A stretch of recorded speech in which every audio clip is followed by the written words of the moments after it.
د مشرانو یو جرګه راغلی وه او یو قسم لا د ګیلې په تور راغلی وه امینې مومن حجرې ته. نو امینې صاحب موږ سره ولاړ دی، د ده نه پوښتنه کوو چې څه وایي دا د دې حوالې سره. ډېره مننه.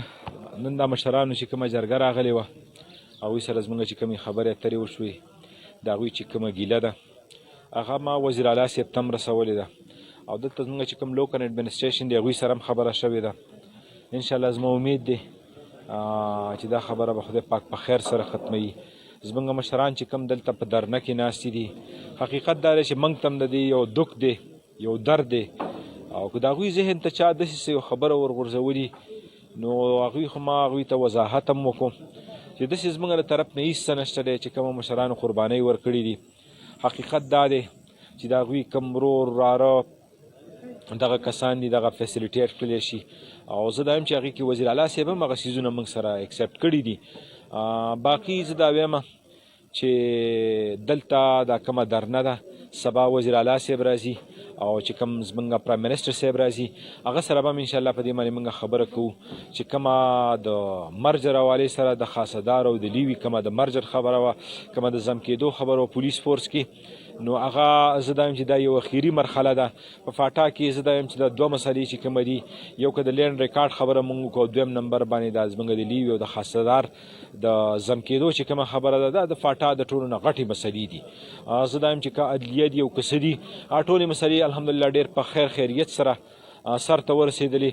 صرف دا دوه مسلې داسې دي چې هغې باندې به زه انشاءالله سبا وزیر اعلی صاحب زموږ د خیبر پښتونخوا حکومت او پرایم منسټر صاحب غوږونو ته به هم انشاءالله دا زه رسوم د خیره سره چې د دې دوو مسلو په خیر سره حل وځي او دا د مرجر چې کوم پروسس دی دا په خیر سره پای تکمیل ته ورسي. یو خل ډېر تور لګوي چې دا کومه مسله جوړه ده دا د امینې مومن نه جوړه ده. آیا تاسو دې حوالې سره څه وایي؟ دا تېرې ورځې زموږ ثمرګرو هم دلته جرګه کې خبره کړې وه چې یاره د مشرانو چې کوم پټکې دی هغه ته امینې صاحب سوال نه پیدا کېږي. زه دا یم چې د دې خو به یو ثبوت هم وي که نه، یو ځای دي وایي چې یاره لکه امینې صاحب په یو پلیټفارم باندې ویلي دي ریټن کې چاته ورکړي دي، دا هسې یو بې بنیاده څیز دی.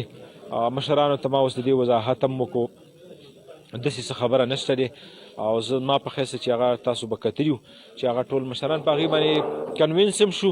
زه انشاءالله چې دا کوشش خپل به زما جاري د خیره سه چې زمونږ مطلب دا دی چې د دوی کوم ډیمانډز دي هغه مونږ د خیبر پښتونخوا حکومت وزیر اعلی صاحب غوږونو ته هم ورسو او د هغې د حل لپاره هم انشاءالله مونږ هغه اخري د حده پورې به ځو د خیره سه او د حل طرف ته به ځو انشاءالله. امینې صاحب یو بلې خبرې ته ستاسو پام راګرځو چې آی جي کله دلته راغلی و هغه ویل چې څوک ډیوټي کوي هغه له به زه تنخوا ورکوم، نو هغې کې اوس بله ورځ کومه کمیټي وه 664 کسان کلیر کړه. هغه کسان نه موږ پوښتنې وکړه هغه ویل چې زموږ درېیمه میاشت ده چې موږ ځو راځو او موږ مطلب دی چې ډیوټي هم کوو خو موږ ته تنخوا نه میلاویږي.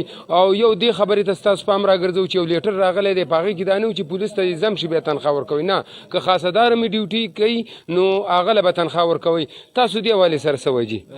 زه دغه وایم چې دا کوم پروسس اوس شروع دی دې کې فیز 1 او فیز 2 شوي دي. اوس دوی د فیز 3 دپاره لګې دي چې هغې کې کمې مسلې دي او دا کوم خلک چې ډیوټي هم شروع کړې ده دوی چونکې مخکې ډیوټي 100 کسانو نه کوله اوس هغوی دپاره د اکاونټ کولاوېدلو د نوي اکاونټ کولاوېدلو هغه چې کوم پروسس دی او د ډیوټي لګېدلو دغه کې چې دا کم ډیلی راغلی دی انشاءالله سیلریز چې کومه دي زما ډي پي او څخه پرون هم خبره شوې ده سیلریز به هغوی ته واپس شروع شي انشاءالله د هغوی اکاونټونو ته به تنخواګانې انشاءالله را روان یکم باندې د خیره سه هغوی اکاونټونو ته به تنخواګانې واوړي. باقي دا فیز 1 او فیز 2 کې چې کومې غلطیانې څه شوي دي هغه به هم انشاءالله فیز 3 کې ټیک شي د خیره سه چې کوم اړول رړولي دي کې نو هغه به هم فیز 3 کې انشاءالله برابر شي. یو خبره ستاسو بل ذهن ته راولو چې 200 داسې کسان دي چې هغه پولیس ته تللي دي یا په نومونو اعتراض دی ان تر دا چې پولیس لیست کې د مړو نومونه هم راغلي دي، نو دفتري عملې دومره غلطي کړې ده دې حوالې سره تاسو به څه وایي؟ یو خو دا د فیز 3 موږ غواړو د دې دپاره چې یو دغه هم دی او بل تاسو دا خبره کوئ د NIC کارډ نمبر یې داسې دي چې 2211 سیب کې لیکلي او د چا مطلب دا دی چې نوم یو وي د پلار نوم یې بدلي دغه غلطیانې ډېرې زیاتې شوي دي او هغه فیز 1 او فیز 2 کې ضم شوي هم دي خو هغې کې دغه غلطۍ نه دي. بل دا دی چې یو کس سره سټامپ پیپر لیکلی دی د هغه نامې ترې اړولي، خو چونکې هغه اوښتي نه یو هغه زوړ مطلب د کلریکل سټاف نه مخکې ډېر زیاتې غلطۍ شوي دي. د هغې د ټیک کولو دپاره هم دا فیز 3 ده چې هغې کې به انشاءالله دا غلطۍ ټولې موږ ټیک کوو. د خیر کتونکو تاسو د ایمینې مومند ساجد خان خبرې واورېدلې. کومو خلکو چې ګیله لرله نو هغه خبرې تاسو ته کلیر کړلې او دایم عهد وکړو، وعده وکړله چې زه مخکې ما د دې خلکو دپاره کوشش کړی دی او بیا به راتلونکي وخت کې کوشش کوم نه ما د مشرانو پګړۍ اوچال کړي دي. دا ټول زما د ضلعې مشران دي. زه قطعا هر کله دا نه غواړم چې د دې مشرانو ته تکلیف ورسي. زه به بیا هم د دوی دپاره کوشش. تاسو د دوی دا خبرې واورېدلې نو ممکنه ده چې انشاءالله کومه د خاصدارو خبر روانه ده. تاسو د خاصدارو مخکې هم خبرې اورېدلې وي چې هغوی ویل چې موږ ډیوټي کوو خو موږ له تنخوا نه راکوي. د هغې والي سره هم خبرې وشولې. نو ممکنه ده چې انشاءالله زر د خاصدارو دا خبرې دا کمې مسلې چې دي دا حل شي.